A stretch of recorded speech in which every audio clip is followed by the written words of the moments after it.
আসসালামু আলাইকুম ভিউয়ার্স, আজকে আর একটা নিউ রেসিপি নিয়ে আসলাম, দেখবেন প্লিজ।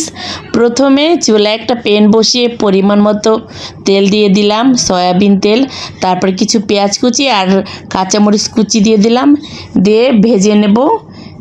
এখন হালকা ব্রাউন কালার করে ভেজে তারপরে দুটো ডিম দিয়ে দিলাম। ডিমটা খুব ভালো করে ঝুরো ঝুরো করে নেব ভেজে।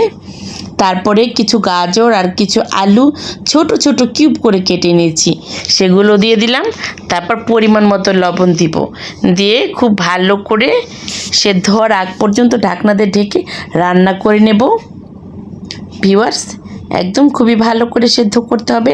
আর এইদিকে কিছু সাবুদানা নিলাম, একটা বলে একটু ধুয়ে নিলাম, ধুয়ে অল্প একটু পানি দিয়ে একদম ঢাকনা দিয়ে ঢেকে কিছু সময়ের জন্য রেস্টে রাখবো, যাতে একদম সেদ্ধ হয়ে নরম হয়ে যায়। আর এখানে কিছু 2 চামচ কর্নফ্লাওয়ার নিলাম, পানি দিয়ে ভালো করে মিশিয়ে নিলাম, নিয়ে এখন এই রেসিপির ভিতরে ঢেলে দেব। এই তো ঢেলে দিলাম, দিয়ে এখন নেড়েচেড়ে খুব ভালো করে রান্না করে নেব।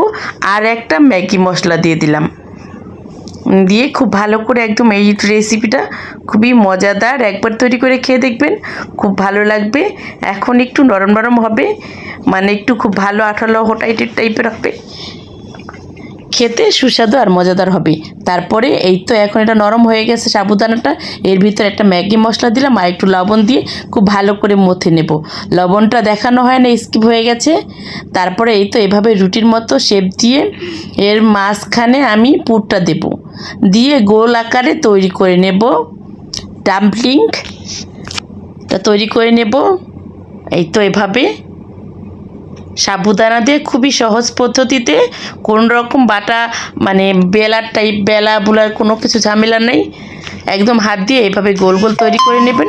তারপরে চুলায় একটা হাঁড়ি বসিয়ে পানি দিয়ে একটা এরকমের একটা ঢাকনা টাইপের জালি দিয়ে দিলাম।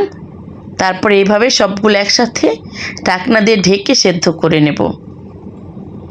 এভাবে একবার রেসিপিটা আপনারাও তৈরি করে খেয়ে দেখবেন, খুবই সুস্বাদু আর মজাদার, দারুণ লাগবে। এইভাবে আমি সবগুলো এভাবে তৈরি করে